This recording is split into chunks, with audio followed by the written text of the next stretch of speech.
Hi, and welcome to From Many People's Strength, the podcast that covers Saskatchewan politics and news. My name is Cory Johnston, and my pronouns are he and him. And my name is David Richards, and my pronouns are he and him, or they and them. And we had a busy week. Everything exploded. Holy shitsicles, this was a week, eh? Yeah, I was kind of like, started off on, I think, Monday after we recorded. Yeah. Thinking, okay, I'll just, I've only got the one link on Monday. Maybe this won't be a big deal this week. We'll be able to cover some old news. And no, the rest of the week just kept going and going and going. So many things.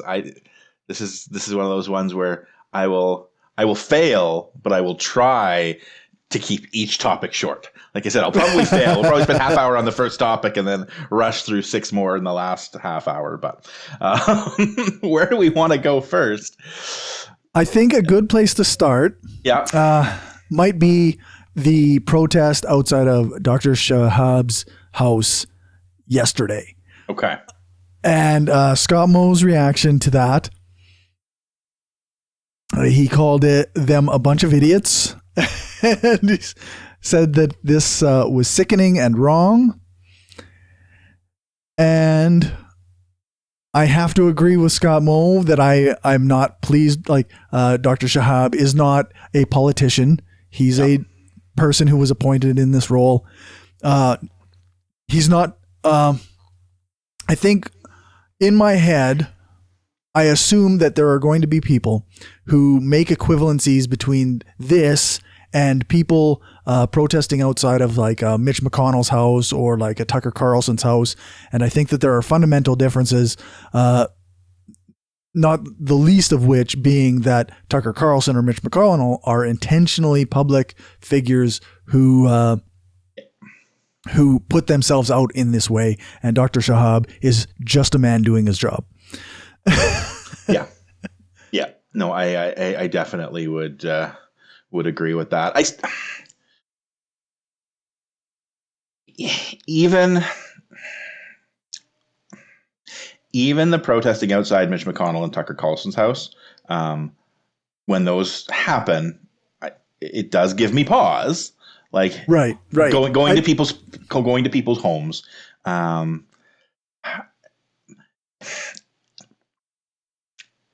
Essentially, when it's I agree with you that there's a different line when it's someone is a civil servant versus whether someone's a politician or a media person. So I think there is a different line. I would still say some of the stuff that was happening with Tucker Carlson and Mitch McConnell crossed a line. Sure. I would possibly see the argument that in certain cases, the good of crossing a line outweighs the bad of crossing a line, if that makes sense. Like that's sometimes there are competing moral interests or competing ethical interests. Yeah. Existence of the line doesn't say that you're inherently a bad person for crossing that line. Right. Yeah. There are definitely, and one of the stories I want to talk about later involves someone who I think clearly crossed a line for good reasons, and I support them as a person. I think they're a good person for doing what they're doing. But at the same time, I think they're like the consequences that they faced are probably the right consequences as well. In this case, it's a lot more clear cut. It's shitty people doing shitty things to someone who didn't deserve it. Yeah. So like at the end of the day, like there is a line when you show up at someone's personal residence. Yes. When you start harassing their wife and children, their family, that goes too far. And again, especially when this is a civil servant and not not a politician and not a media agitator. I don't want to call Tucker Carlson a journalist. He is not a journalist. Yeah. he has gone to court to demand that he not be considered a journalist. So Right, he himself, his lawyers have insisted that he is not a journalist. So that would require some level of accountability. Exactly. So I wouldn't want to insult him by calling him a journalist, I guess. Yes, that's right. But yeah, that said, once again, we do that's the whole low bar, but Scott Moe stepped over the bar. So that's good. I think he didn't pull punches on this one from what I can tell. I didn't hear what he said. I've only read it. But he's not pulling punches. So I think that's good. It's interesting because he did mention, I don't know off the top of my head, I can't remember the exact words, but he did talk about if you want to take this up with your local MP, or if you want to take this up with me, then do that. Yeah. But don't go to this lengths. This was wrong. I mean, if he's willing to put himself in front of these people, that's good on him. That's exactly what he should be doing. I think one of the issues that happens, though, is the people who are angry about this don't want to show up at Scott Moe's office because they don't want to admit Scott Moe's the one that's responsible, right? Because they don't like it, but they want to like him. That's right. They don't want to have to oppose their side, so they make up a narrative where it's the other side. That's So I don't know. Like I said, yay for stepping over that bar that's on the floor, but he did. So kudos to him for doing the bare minimum. Again, though, it's just the article that talks about the protest at his home talks about that he needed security to leave the building when he was at the legislature. So this isn't the first time. These protests have been actively targeting him. And I think someone would be blind to think there isn't a racial element to this. And I already know there are people on the right going, oh, you lefties have to make everything about race. No, this is just because he's a doctor. And, if it was a white doctor, they'd be having the same reaction. I think if it was a white male doctor, you'd probably have some reaction still. I don't think it would be to this degree. No, I really, really don't. I think when and obviously we know there's some, it's not as if Dr. Fauci in the US isn't getting pushback and death threats and all of those things as well. Yeah.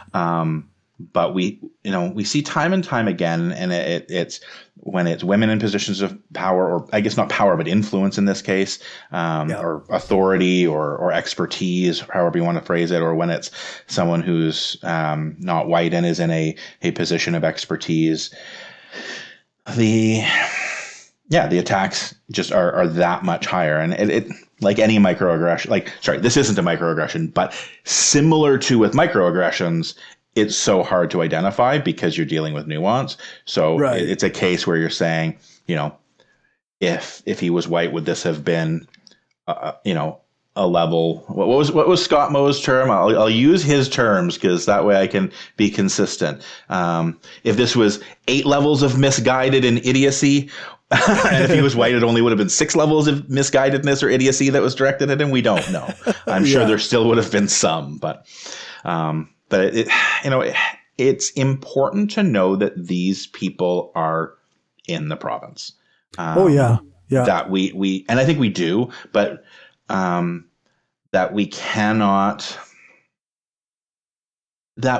cannot rely on this narrative that this is just an American problem when we see some of this extreme action and rhetoric. So exactly. Where do we want to move to from there? Well, I think unless we want to talk more about it, but I think I think we're in agreement. And if both we're just going to repeat ourselves over. If both us and Scott Moe agree, I think at that point, I don't think, no point in beating that dead horse. Although that's kind of a bad phrase. I'm not actually a fan of that, I don't think. But so, okay.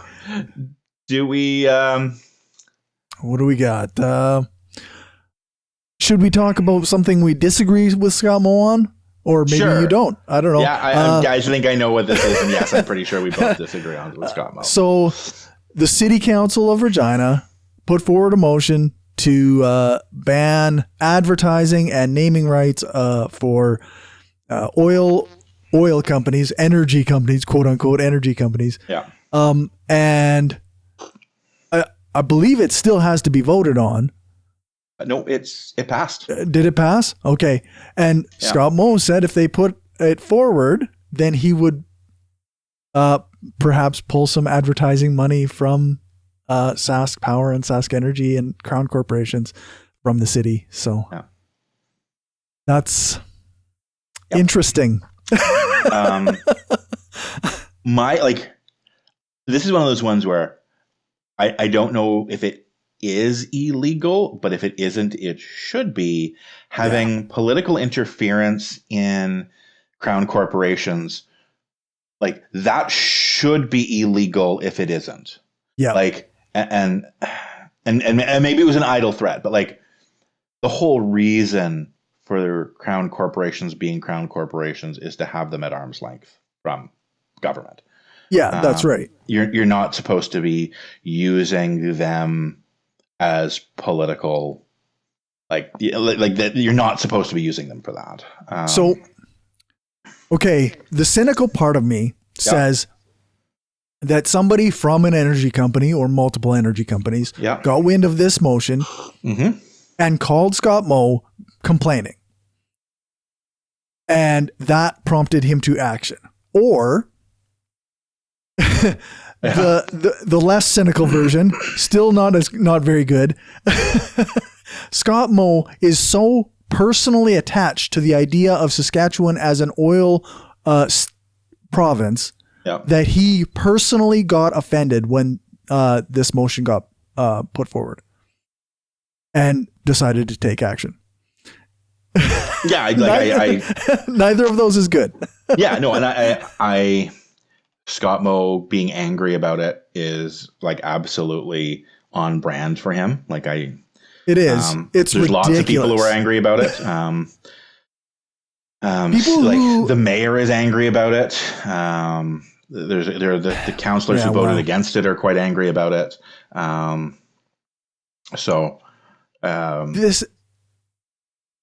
This is why we have an elected council, right? Like this is a thing that these individual councillors, they represent certain areas. They were voted in by people who apparently or supposedly believe in their similar ideals. And that means that these people are representing people in the city. Yep. And they pass the motion with a majority, right? So, I mean, be mad, but this is how government works. Yep. And we've talked about this before too. The right in Canada, and in the States as well, but the right in Canada always talks a big game about how they don't want higher level governments dictating things to the local level. Mm-hmm. People on the ground know best. Grassroots know best. The federal government shouldn't tell the provinces how to run their province. Provinces shouldn't tell cities how to run their cities. That is a truth and an ideology right up until the moment that a city does something the province doesn't like, or when conservatives are in office federally, a province does something that they don't like federally. At least be consistent, because the left tends to have a more federalist mindset. The left tends to be, no, we need consistency. It tends to be more centralized. in Canada's history and the U.S. history as well, this push and pull, this tug of war between decentralization and federalism has consistently fallen on fairly left-right lines. And the left is like, no, centralized government is good, federalism is good, and the right has campaigned on and had talking points on the idea of decentralized power should flow down or come, be from the lower levels of government. It just stops being true as soon as it's something they disagree with. And that happens time and time again. Like, this isn't just a one-off, right? Right. You had a premier of Ontario violate the Constitution and go to court in order to essentially overturn the election of the Toronto City Council before. So he specifically reduced the number of city councilors, right?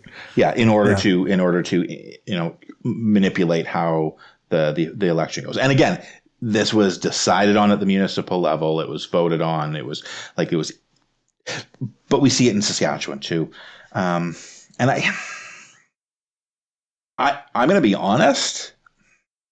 I don't even know if it was the right decision by the city council. I don't know either. I think it, I don't know. I think I agree with them, but I'm on the fence on it, to be honest. Like, the issue itself on whether that was a smart move or a bad move, I'm again, this is the centrist or the liberal in me, as opposed to the progressive.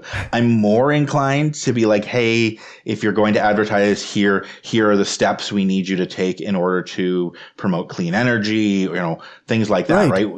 We're not doing a blanket no advertising from energy companies, but if you meet certain criteria for clean energy, and if no energy company meets those criteria, so be it. Right.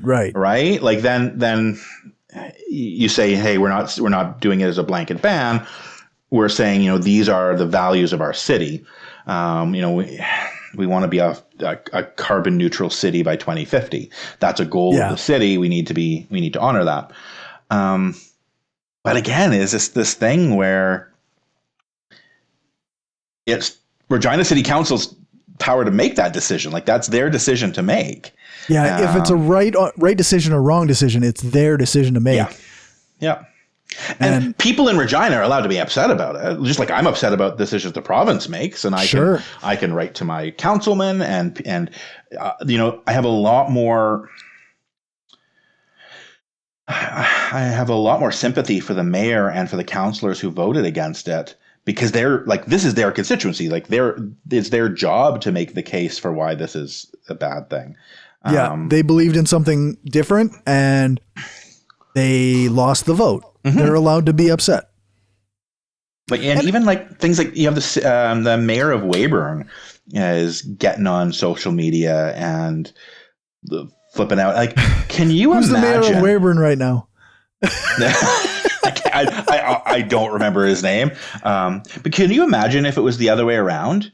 If the city of Weyburn made a decision and Regina, like the mayor of Regina, all of a sudden came out and was publicly dictating to the city of Weyburn how they need to run their city. How well that would go over. Yeah, no, that's exactly right. So I just took a quick search. I figured I knew who it was. It's Marcel Roy. He was a former police officer, currently teaches safety classes as well as being the mayor of Weyburn. But he's also an anti-masker. He's also a staunch pro-oil conservative. It is not surprising that he would put his opinion out there.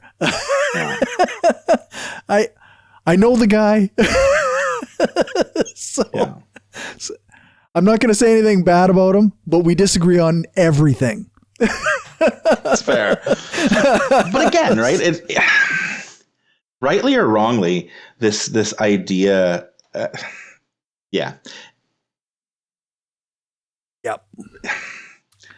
The rural parts of and again, I'm going to stick my foot in it a bit here. The rural parts of the province, time and time again, want to be able to dictate how Regina and Saskatoon operate, Right. but lose their fucking mind if it even hints at going the other way around.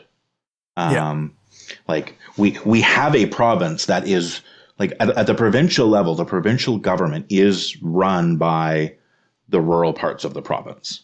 Right. Like the majority of cabinet, the premier, the previous premier, like we have a government that is very much run by and for the rural parts of the province. And this idea that Regina gets to have a city council that also doesn't operate in the best interest of Weyburn and actually operates in the best interest of Regina seems to be very offensive to a lot of people. It's pretty, it's like, I mean, you said it, it's pretty standard issue conservative fare. Like they believe that they don't care what the rules are unless it benefits them. Yeah. And as soon as it doesn't, they get pissed off. Yeah. So it's one of my favorite quotes.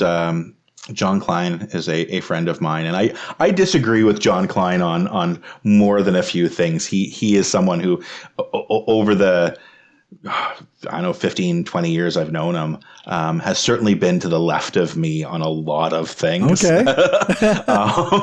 But my favorite quote from him, where is it here?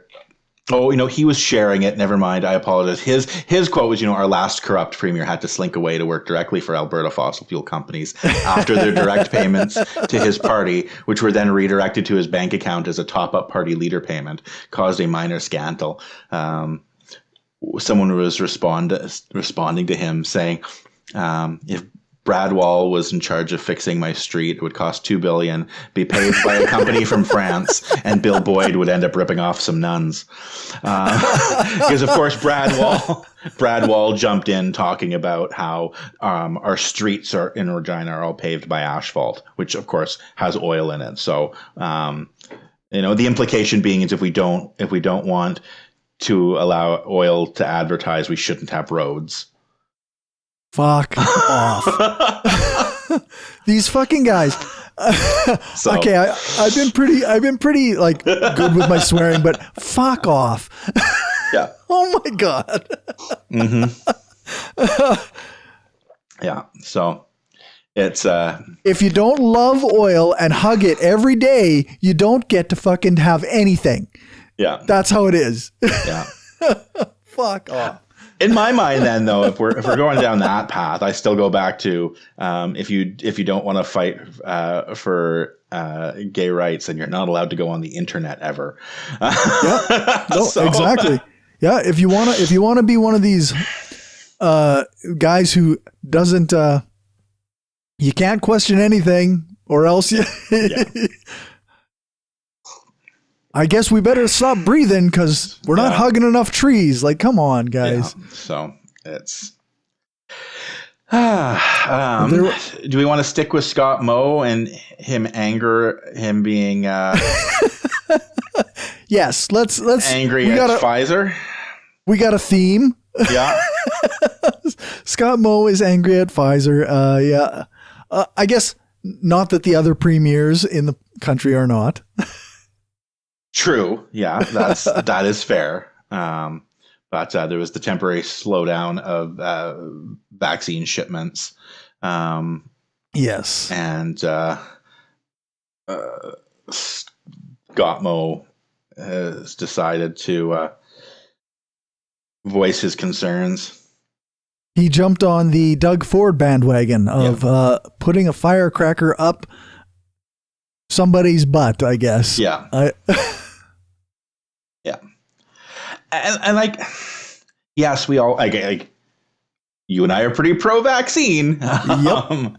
All of a sudden, the anti-vaxxers are really concerned about vaccine production. But yeah, I guess I should, not that Scott Moe is an anti-vaxxer, even Doug Ford is, but certainly have pandered to the anti-vaxxers in the last few months. But yes, we want the vaccines, like, absolutely.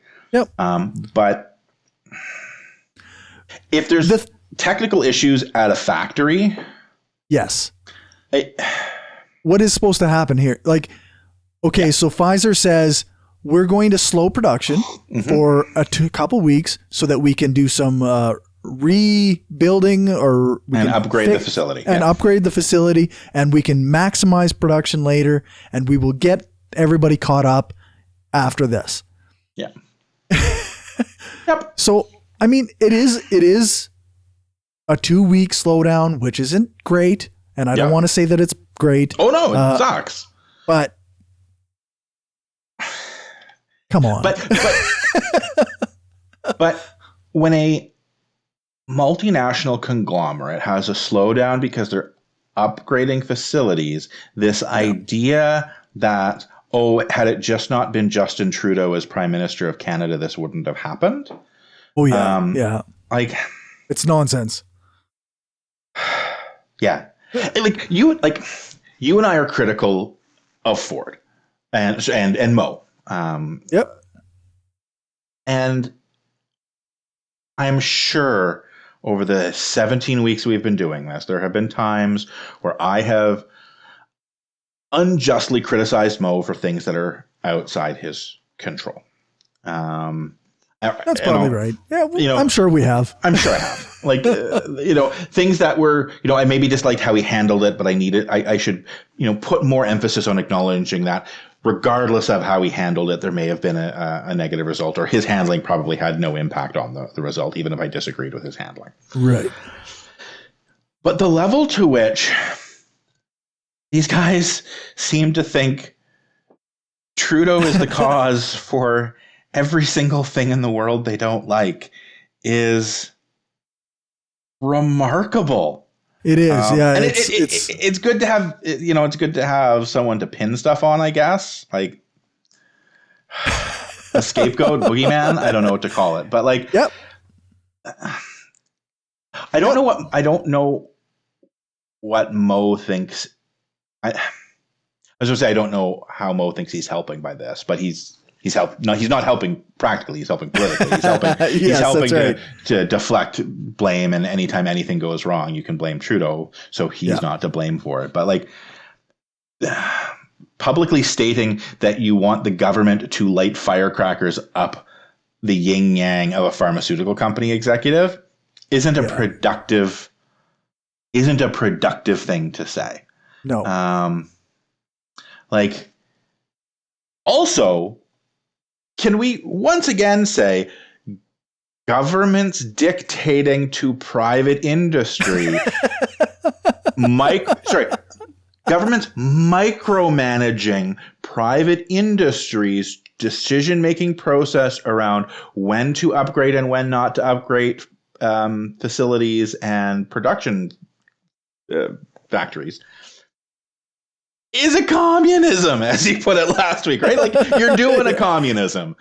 This is exactly the opposite of what these guys are supposed to believe, right? Mm-hmm. Right? Aren't you supposed to believe that the private industry is better at figuring this shit out than government? So just fucking wait for them to figure it out. Yeah. So, like, you and I are the ones who are supposed to think, no, government telling private companies when to upgrade their factories and when not to upgrade their factories is a great idea. Yeah. So, anyway, as opposed to, this is probably one of the this is probably one of the times where, private industry probably does have a better grasp on their own distribution model, right? Like that. Yeah. Yep. This is where the free market is supposed to be good. The vaccine distribution issues so far have not been at the private industry level. No. They have always been, okay, the various governments get the vaccines that they ordered, and then the fuck up has happened. Not that we've been that bad. I don't want to say that it's been bad here. But the places it's bad is consistently in places who think government isn't good at this stuff and has spent the last 20 years undercutting the government's capability of providing services. Yeah. Right. This isn't. It's self-sabotage. Yeah. This isn't some conspiracy. This isn't some hard thing to see. places that think government shouldn't put in place distribution systems for problems like this don't have distribution networks for problems like this when those problems come up, right? Like it places that go, hey, we should have robust government because government has a role to play in this type of thing, is doing well. Like they because they put the time and energy and money into it in advance and said, you know what, this is a place where government needs to step up. Yep.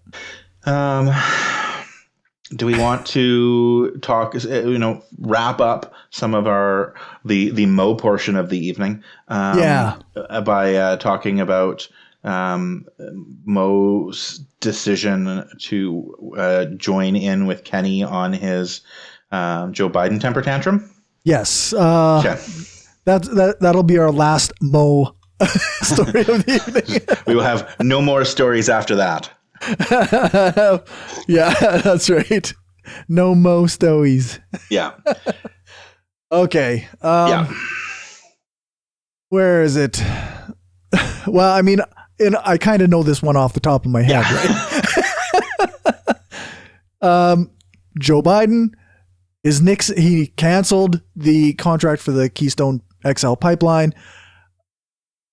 Jason Kenney obviously is having a fit about this, and so is our premier here, Mr. Scott Moe. And it seems like, from what I can see, environmental groups are all very on board with this. Oil workers in general are not on board with this.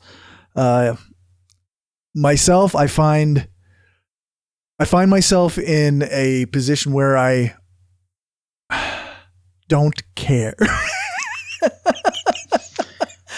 I don't, because I do think that pipelines are better than trucks and trains, but often these projects, they are half-assed. They don't have enough safety guidelines, and then you see pipelines bursting and spilling oil all over the fucking place. So, Keystone particularly too, I think, has become a touchstone. Like it is. To some degree, the symbolism of it has become more important than the practicalities of it. That's true. And I think to some extent, I think that's bad on both sides. Yeah.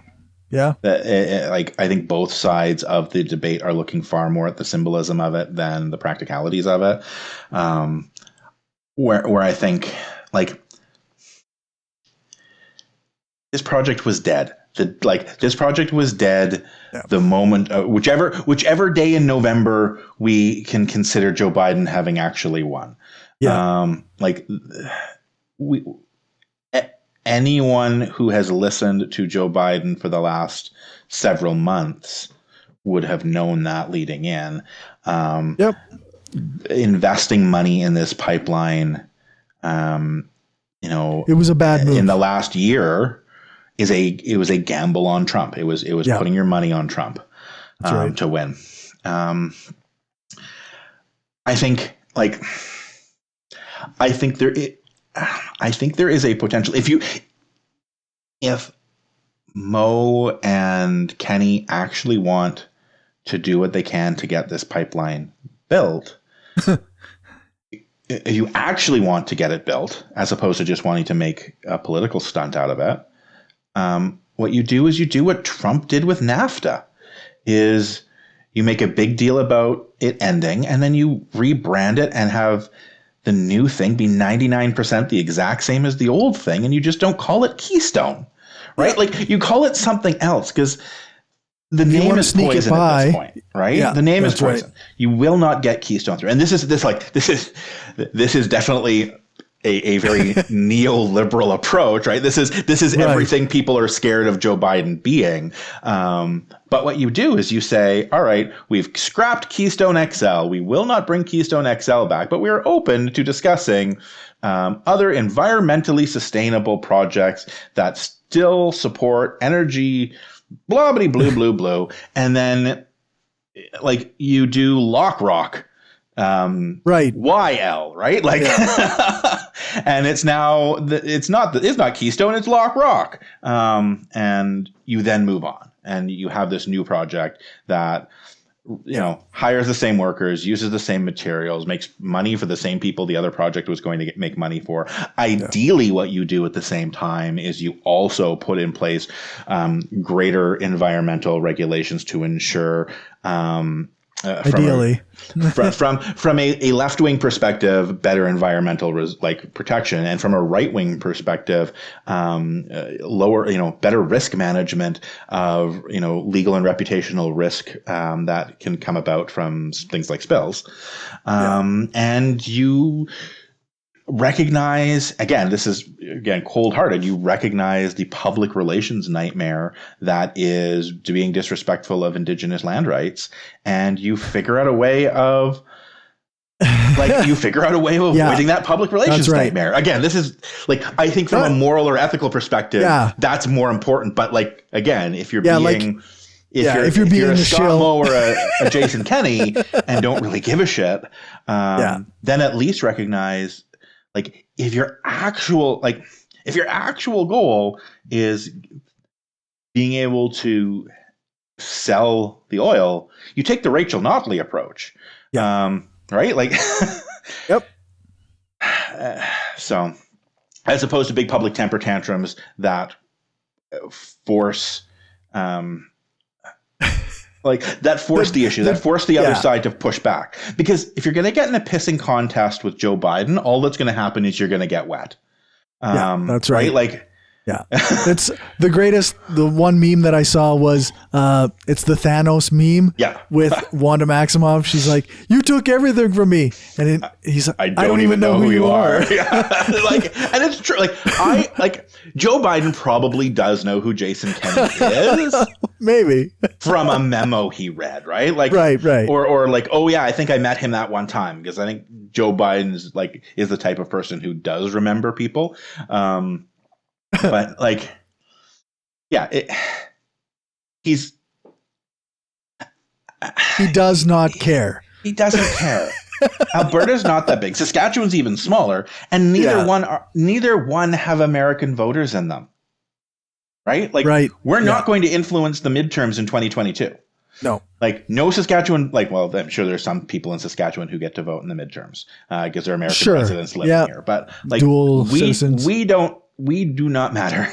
No. And again, Scott Moe deciding, and this is where I think it does become important. Scott Moe throwing Saskatchewan taxpayer money to support a lawsuit that Jason Kenney does is throwing good money. He keeps doing this. It is a sunk cost fallacy at that point, right? Yeah, we've already spent this much money, we might as well waste more. It's the carbon tax lawsuit all over again. What are you doing? Yeah. You're wasting time. Yeah. And I mean,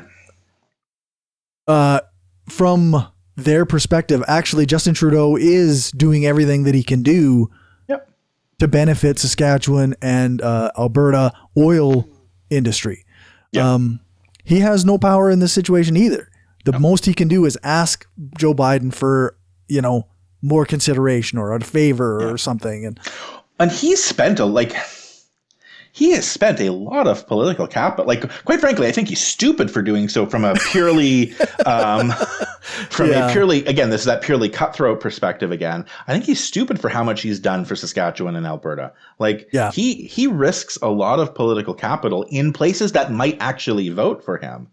To try and help Alberta and Saskatchewan. Because he's not going to get seats here. He may have, in the last election, he may have been able to hold on to one seat in the Saskatchewan. It was close. Right? He may have been able to hold on to one.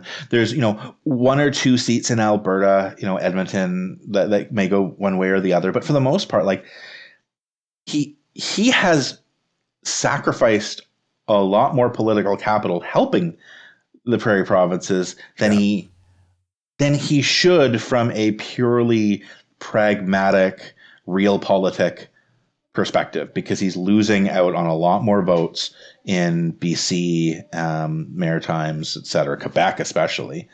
It's bizarre. And again, getting into a power struggle when you don't have power is stupid. It is I maybe use the term temper tantrum too much when I talk about Jason Kenney and Scott Moe. But that really is what this is. That it is being mad because you don't have the power to stop something, and getting into a power struggle when the other person has all the power. So yeah. All right. It's wrestling with a guy who's 300 pounds when you're only 150. Yeah. Was it Trudeau? I'm trying to remember which Canadian prime minister referred to the Canada-American relationship as like you're a mouse sleeping next to an elephant. Yeah, like it doesn't even matter. Like if the elephant is the nicest, kindest, most friendly with you there is, doesn't really matter because he could still crush you if he twitches wrong in his sleep, right? Like, yeah, that's right. And this is, I'm sure, another one of those stories I'm completely misspeaking, but. Yeah, I don't remember I believe it was Trudeau talking. Someone asked him about the Nixon White House or something like that. But okay, I'll maybe look that up while we move on to the next story, or later on in the podcast, I'll correct myself. But where do we want to go next? Where do we want to go? Do we want to talk about? There's the Humboldt bus driver. There's the Canada Post story.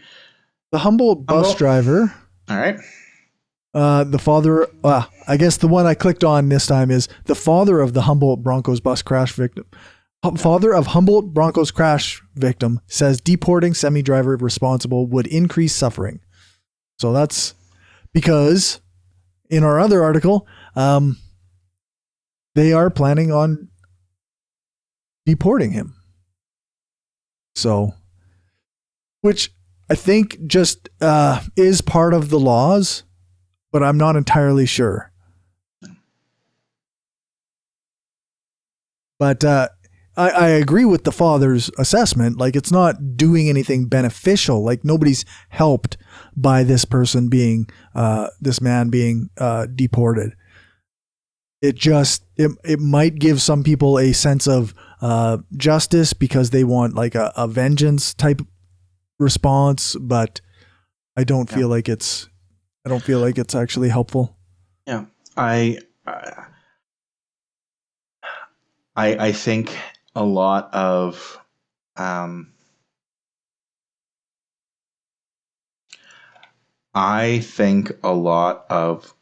what the father says, what Scott Thomas says here,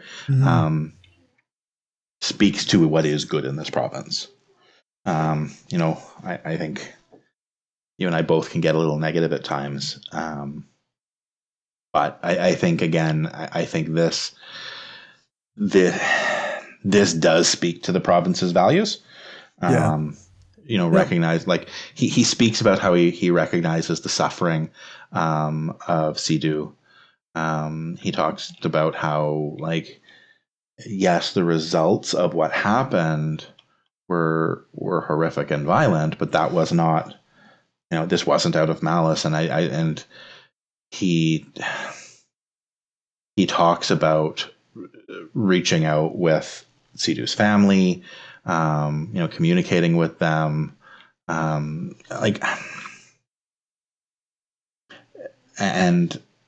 getting permission from the family to write a letter asking to support him, like that. Like he like I said, he's in my mind is a lot of what is good about this province, and a lot of what is good about small town Saskatchewan. Yeah. So yeah, that's right. I can't really add anything to that.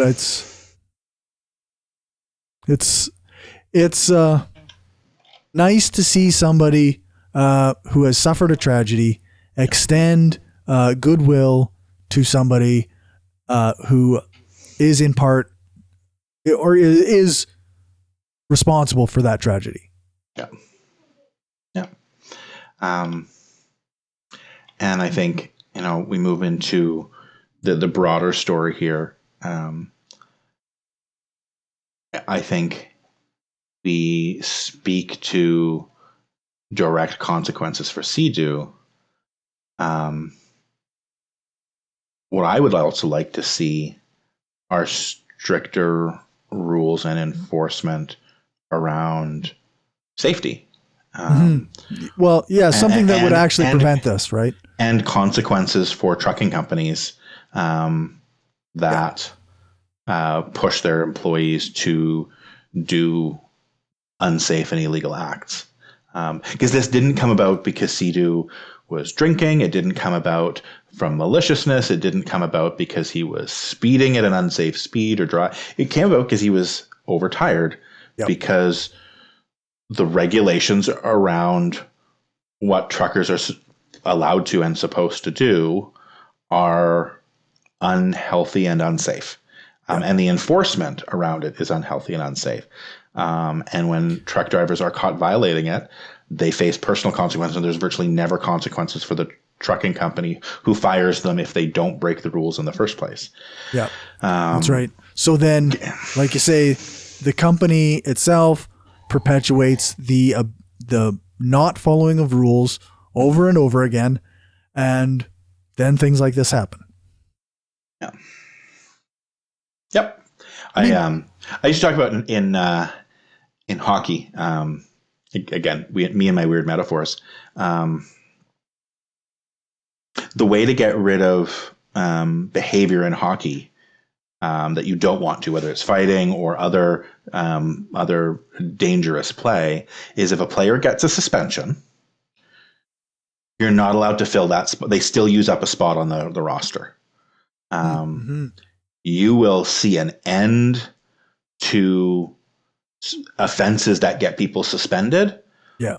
Almost entirely, almost overnight, because the current system you have in hockey is you have players who aren't good enough to play in the NHL unless they play dirty. So for them, they play dirty because the choice is either you do this and maybe make the NHL. And you know what? If I get to play in the NHL for half of one season and then I'm suspended for the second half, and even if I never get to play again, even if I'm suspended for life, I've still got half a season of NHL playtime under my belt. Probably make more in half a season as a bottom of the barrel player in the NHL that you will make in a WHL in an entire career. Right. So the math is there for playing dirty in the NHL. And the teams don't lose anything because he gets suspended for half a season. Whoop-de-doo. We'll replace, he's only good enough to play on the team because he plays dirty anyways. We'll replace him with some other one who is just barely good enough to make the league, right? There's no downside to the teams. But if all of a sudden you tell the NHL team, all right, one of your players gets suspended for half the season, you lose a roster spot for half a season. Now it's actually negatively impacting the team. Now all of a sudden teams go, you don't pull this shit. Because it actually will hurt the team if you're suspended, as opposed to us losing someone who's not good enough to be on the team in the first place unless they do the types of things that get them suspended. You do the same thing with trucking companies, right? Because, again, these are people who, new to the country, don't have a lot of job prospects. We as a country are horrible at recognizing prior credentials. We don't have good systems in place for recognizing the prior credentials of people who move here. And so, people are put in spots where their immigration is put at risk if they lose their job. All sorts of incentives are there to do whatever your employer tells you, even if it's, stretching the bounds of safety, which it did in this case. And there's no consequence for the company. I should look. I don't know. I have not heard anything about the trucking company that Sea-Doo works for. No, it's I don't not know in if the there were press or anything. Yeah, I don't know if there are consequences for them, and maybe there are, and I just didn't hear about them, and that's on me if that's the case. But you certainly don't hear about them the way you hear about what's happening to him. And like I said, you want to have prevented this in the first place. You don't incentivize the next Jaskaran Sea-Doo for doing what he did, or Jaska. I don't know if I said his name. Or right. Jaskarat. Sorry. Part of me looks at this and says, okay, so you've got a company that's profit driven, working an employee who has to do this to survive, to work unattainable hours for an income in a country that isn't his original home. Like he's a new Canadian, and like the rest of us, we all have to struggle to survive. I don't know. It just, I don't want to always be the guy who says this is because of capitalism, but this is because of shitty regulation. Like, I'm still a capitalist. You can have capital. Like, if you want to keep capital, for those people who want to keep capitalism, you have to do better. You regulate it. Put systems in place to keep it safe. Yeah. Because otherwise people like Cory get to come along and try and convince people to get rid of capitalism. Yeah, that's right. Like I look at this and I see a man with no support systems working because he has to. I see a company driven by profit motive, pushing their employees to maximize those profits, and they don't want to have another driver on duty because that would increase cost. You have a government that doesn't regulate the hours properly. They don't enforce the rules properly. This is all stuff that can be dealt with in other ways. Yeah. And Sea-Doo, and I think one of the reasons why Thomas came forward and said this stuff he did, all evidence seems to indicate that had Sea-Doo fought the charges, he very well could have come out of things much better than he did. Yep. He pled guilty. He didn't try and defend himself. He is spending 8 years in jail, or sentenced to 8 years in jail. He did everything in his power to ensure that the families never had to go through the turmoil of going through court. We didn't get the victim blamey bullshit of, do we know for certain they weren't playing loud music on the bus? Do we know for certain no one was standing on the bus? Do we know for certain, like, we did, like, the survivors from the crash didn't have to go on the stand and get grilled over, had someone been sitting properly, would they have lived instead? Like, those are all things that could very well have happened had Sea-Doo decided to fight the charges. Yeah. Like, that is the nature of the court system. That's the nature of an adversarial system with a defense lawyer doing everything in his power to keep his client out of jail. And by all accounts, he had a very reasonable case against, like, he didn't have to be charged, like, he didn't have to be convicted of the degree of offense that he was convicted of. Yeah, he could very well have gotten a lesser offense. Again, beating a broken record, you and I've talked about this a lot.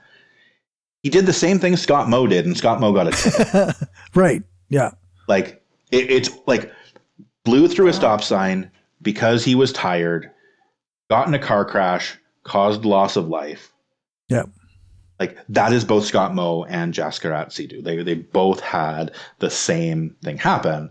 And I've heard who they killed, what they were driving, and who they were played a role in one getting 8 years in jail and one getting a ticket.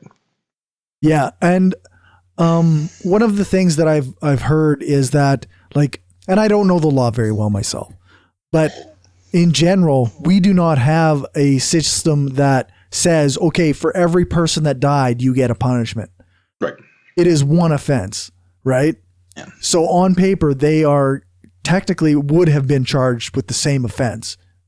Or should have been, depending on. Yeah. So and like, so, like you say, when one gets a ticket and the other one gets 8 years in prison and possibly deported, then something is unbalanced there. Yeah. But again, I think, like, where I do come, I think, again, let the positive in the story, Yes. is still Thomas stepping forward and meeting with the family, asking them if it's okay if he writes this letter in support of Sidhu, and then writing this letter. And I, by the sounds of things, having done a lot of work around road safety, because he reached out to a colleague. They talk about colleague is involved with road safety advocacy in Canada. So like,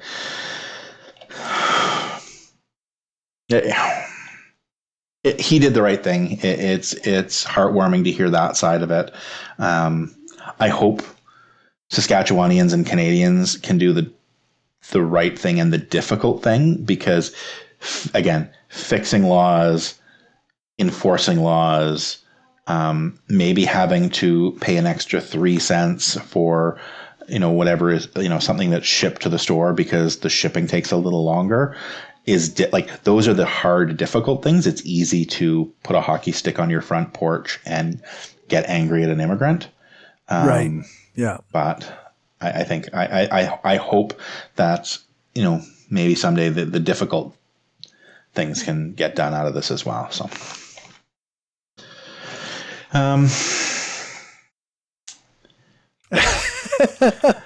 we are currently at just about an hour, but I don't know if there's something you want to touch on. Well, you and I so very rarely disagree. I suspect we might, and maybe we won't. Every time we've said we're going to disagree, we end up not. There's the issue with Canada Post. Okay. Yeah. So I'm not sure if we will come out on different sides of this one. And this is the one I kind of referenced at the beginning of the show, where I talked about how, there's someone standing up for their beliefs, and I, to some degree, support them standing up for their beliefs, but sometimes there's consequences for doing that. And I think I kind of also support the consequences. So, there was a employee of Canada Post, who, one of the things that he was supposed to deliver was the Epoch Times newspaper. Yes. And refused to deliver it. Yep. And citing, I consider it a piece of hate mail that can incite rage, especially under the atmosphere right now. Mm-hmm. And as such, was suspended for it because he's refusing to deliver the mail. Yeah.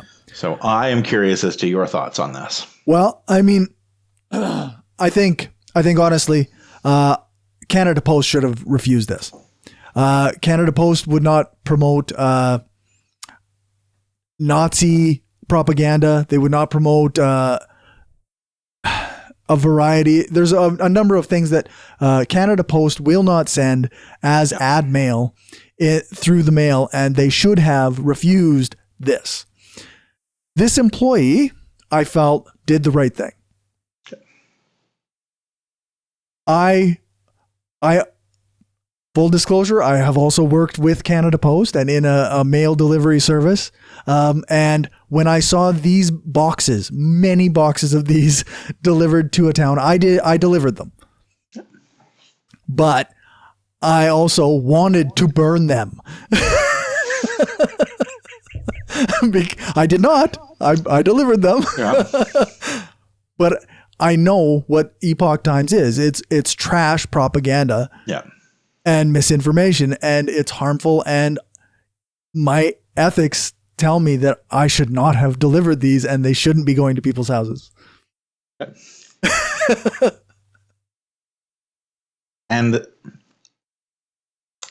here's where I come in. Okay.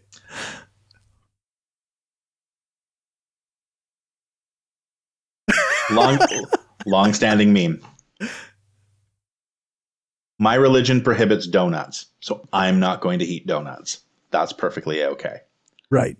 My religion prohibits donuts, so you are not allowed to eat donuts. That's not okay. Okay.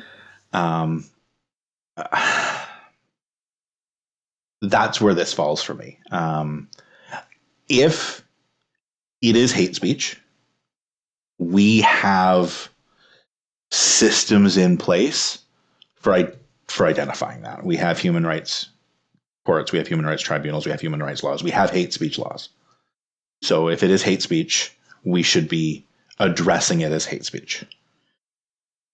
If It is not, if it doesn't fall under the government of Canada or the province of Saskatchewan's criteria for hate speech.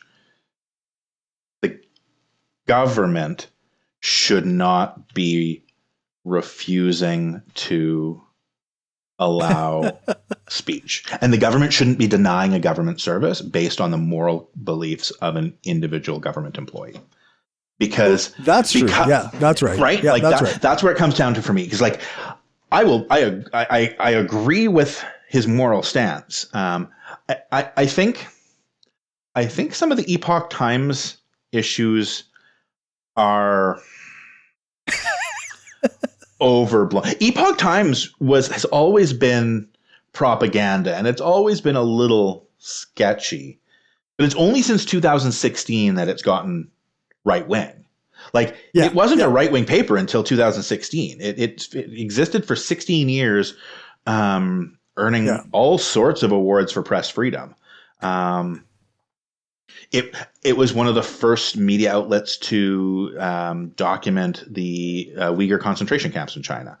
And like its reason for being was advocacy of the Falun Gong. So it was some of the first, it was one of the first to report on the torture and execution of Falun Gong prisoners in China. So like it did good work. It was still propaganda. Like, don't get me wrong. It's the Epoch Times is the only or one of the only Chinese media sources in the world that isn't controlled by the government of China. Right. It is a Chinese American media company. So like it fell off the rails when it saw Trump as its ally. Basically, it did the enemy of my enemy is my friend, and like that's a thing. So like don't get me wrong. I'm not saying it's not. I'm not saying it has value. And in 2019, it got even worse. Or sorry, in 2020, it got even worse because it was able to blame COVID on China, and it is anti-communist China propaganda. So pro Hong Kong demonstrations, pro Uyghur, pro Falun Gong, like that's really where it gets its bread and butter. But it is currently what it is. So, in 2020, it very well may have crossed the line over into hate speech. At which point, again, you deal with there. And if we're going to make a claim of hate speech, I would like to see somebody file a grievance with human rights tribunals or something like that. We do have methods in place for this. Yeah. I think where for me the difference is that Canada Post, whether we like it or not, they make certain considerations whether something is acceptable or not for what they will mail, and somebody somewhere is making those decisions. So yeah, and again, this is on where that level. I talk a lot when the right wing complains about things being a violation of their free speech. Like, no, you don't understand what censorship is. You don't understand this free speech. Like, if private company A no longer wants to pay you money, that's not your free speech being violated. That's just private company A not hiring you to come give a speech or whatever. And I always say, it's only free speech when it's the government denying you a service because of what you say. Well, that's what this is. This is the government denying a service. And in a sense, yes. But it is also a run much like a corporation, in that it has a hierarchy of individuals who are making decisions on various levels. And at some level, somebody took this and was okay with it and distributed it. Yeah. And in a sense, because it is a company in a sense. Like they make decisions one way or the other, and we can agree or disagree with those decisions. Yeah. I don't think it's like, again, they are a government company. This comes back to my other belief on, I don't think there should be crown corporations. I think if something's important enough to be run by the government, it's run by the government. It should just be run by the government. And if it's not important enough to be run by the government, have it run by private industry. Have it be a private company. You privatize it. Yep. I actually think, I don't know if we'll fall on the same side on that issue, but I think the core there is right. Yeah. Like I think I don't think Sask Power should be a crown. I think Sask Power, we should have like electricity be a utility. I don't think Sask Energy should be a crown. I think the government should have an energy utility, similar to how the city has water, right? Like that doesn't need to be a crown. You can have municipalities or provinces have utilities. And I think liquor stores shouldn't be run by the government because there's no reason for a liquor store to be run by the government. I think 7-Elevens shouldn't be run by the government. I think 7-Elevens should be private companies. I think Canada Post, I waffle on it. I think in 10 years from now, Canada Post probably doesn't need to be run by the government. I think in 10 years from now, I think we should have we should have internet be a utility. I think internet service should be a government provided or government run utility. But I think we are rapidly reaching the point where, Canada Post's primary mandate is shipping parcels and junk mail. There's very little, there's very little critical information that still goes through it for most people. And I think that will become even more true in 10, 15 years. I think there's enough people who still do rely on it as a government service that it probably still should be a crown. Or it doesn't make sense to absorb it into a government entity at this point if we're going to divest it in 10, 15 years. But I think at this point, it still needs to be a crown for at least another 10, 15 years before it can become privatized. But it's one of those things. It's because we're always. I almost think that it should always be not a crown corporation, but run within the government on some level. Yeah. But I guess we'll see how things go over time. I'm looking right now over the guidelines on what they will and won't send. Okay. It's pretty minimal. You're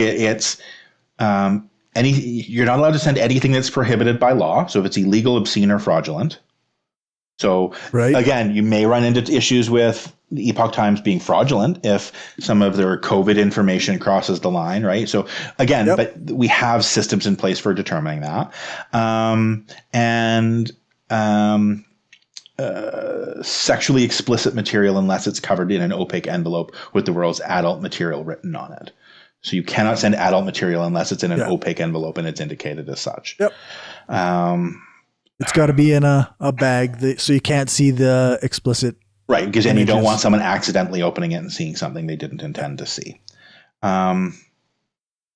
Playboy magazines used to be in a almost entirely clear bag. Except for the black. Black, yeah. Yeah, the 7-Elevens had the same blocking on their the magazine stand, right? So, but if you look through the list of things that aren't allowed, there's a couple other things, but again, it's typically articles that are obscene, indecent, immoral, or scurrilous. So where does that fall? We should have a really high threshold for that. If the government is denying speech, that should be set at a very high threshold. And again, as a private individual saying, me as a human being, I don't feel comfortable in delivering this material, and I am willing to give up my job in order to not deliver this material. That is a moral and ethical stance. Yep. I I 100% support someone saying, I will give up my job because I do not ethically agree with the job. I know you don't know anything about that. But you never went to your employer and said, hey, I've decided I can no longer ethically work for an oil company, so we can't produce oil anymore. No, that's true. I am demanding that my company no longer produce oil because I have a personal ethical. And same with me is like I've worked in finance and banking my whole life. If I converted to a religion that had laws against usury and went to my boss and said, "Hey, my religious beliefs no longer allow me to earn interest for my clients or charge interest to my clients or deal with interest in any way. So I now refuse to like." It would like that goes beyond a reasonable accommodation. And I think if there was ways of this individual saying, hey, I don't really feel comfortable delivering this. Is there a different route that doesn't include this? Sure, maybe that could be an accommodation Canada Post could have made as a good faith gesture to an employee, but I don't think that should have been a requirement on Canada Post's part.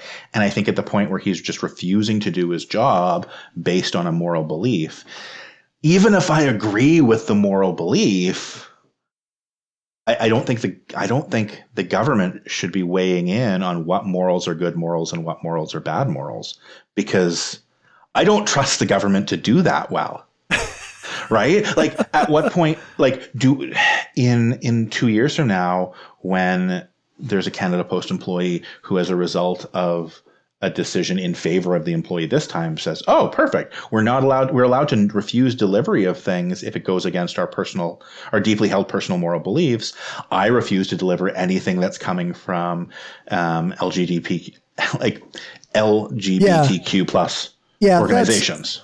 That's similar to in a sense, it's similar to when Twitter banned Trump. There are people on the left who, because they use that same reasoning to ban a bunch of anti-fascists and anarchists. And I mean, you don't see that in the news, but they ban Trump. They ban a bunch of right-wing trolls. They're doing, one could argue, a net good on that side. But then they also ban a bunch of people that, are viewed as outside of the mainstream on the other side. And as a private company, that they have every right to do that as a private company. Oh yeah. That comes down to as a private company. And also like you run into issues with private companies violating terms of service. But in a sense, it's still fair to say that that's problematic, right? It's still fair to say, like, I don't feel like, if one looked at these two view perspectives, in depth, that you would come to the conclusion that they both deserve to be banned. Like a Nazi isn't the same as an anarchist. Oh, sorry. Right? The public still gets to judge the company on what they choose to like. One could say that this is problematic, but one doesn't get to control the company's choice, right? Yeah. So like movie theater has the choice to play two different movies. I still have the choice whether to go to that movie theater based on the movies they choose to play. Right? Like that's still, I can still, and again, say I can choose, like Twitter has the right to pick and choose who they give voice to and what their terms of service are. And, if someone's violating those terms of service and like they have the right to whose voice they repeat. However, like then I, as a customer of Twitter, still get to choose whether I'm going or not, right? I still get to choose whether I'm, so like the consequences continue on both ways. And like, if someone, I mean, obviously we're a little bit beyond specifically this person and Canada Post, but there's no, I mean, I got banned from Facebook for 24 hours for saying fucking Americans. Yeah. Well, I had a friend from Georgia who essentially, like, she has been involved in politics her entire life, very left wing, You like her. I think has sympathies for libertarians, but probably is pretty close to anarchist more so, but has run as a Democrat, quite left wing. Runs tons of Facebook groups and must have said something wrong somewhere and had all access to any groups or pages blocked until after inauguration. And this was like a week leading into inauguration. And it was like, that's too much of a coincidence on timing. There was actually a few people that had that sort of thing. It seemed Facebook went on a bit of a blocking spree, erred on the side of overcautious. But again, Facebook's a private company. And I still think with this case, you're coming back to like government versus. I always keep saying it's not censorship unless it's the government silencing you. But that literally is what this is. This is a government employee deciding the government is silencing someone. Or that in a sense, and I think, I mean, in a sense, the point is almost moot now because I believe this person was just suspended and then they are now back to work. Yeah. So that's my understanding as well. It is an interesting discussion, I think, about where you draw that line. Because like I say, I think that there are certain things that you can clearly say that Canada Post will not ship based on content. And I have yet to see them shipping a KKK pamphlet or a Nazi pamphlet or, and it's stuff that's actual hate speech. But again, so there's a line somewhere. But Canada Post shouldn't be the one drawing that line like that. They should be relying on human rights legislation for doing that rather than just my is some human government rights, official. Yeah, is human rights going to be clear enough? Like, or is legislation going to be clear enough? Because often legislation is it's decided on like kind of a neutralist grounds, and they use kind of neutralish language, and it's not always super clear as to what they really mean. Like they'll use the phrase hate speech, and then they'll say, and then they'll define it, right? And like again, human rights tribunals and human rights commissions and all of that have experts that come in and interpret. And like I'm not a lawyer, so I don't have the expertise to make some of those judgment calls. This is where, like, the powerful do not have a good history of siding with the marginalized. No, they do not. So if you are putting more hands in the power of the powerful to make decisions on what speech is allowable and what speech isn't, yes, in this case, it might have fallen. However, I think in aggregate, you're going to find that if you start allowing individual Canada Post employees to just not deliver mail that they are morally opposed to, that's not going to go well for those who have less power. Because you're going to all of a sudden find Black Lives Matters pamphlets not being allowed to be delivered, or pamphlets in favor of trans rights not being delivered, or information regarding missing and murdered Indigenous women not being allowed to be delivered. You could even say like pharmacists that won't give birth control. Yeah. Stuff like that. Marriage commissioners refusing to perform same-sex marriages. Like all sorts of things where... if it's not perfectly clear where the line is, then you will have people abusing that in a sense, right? Yeah.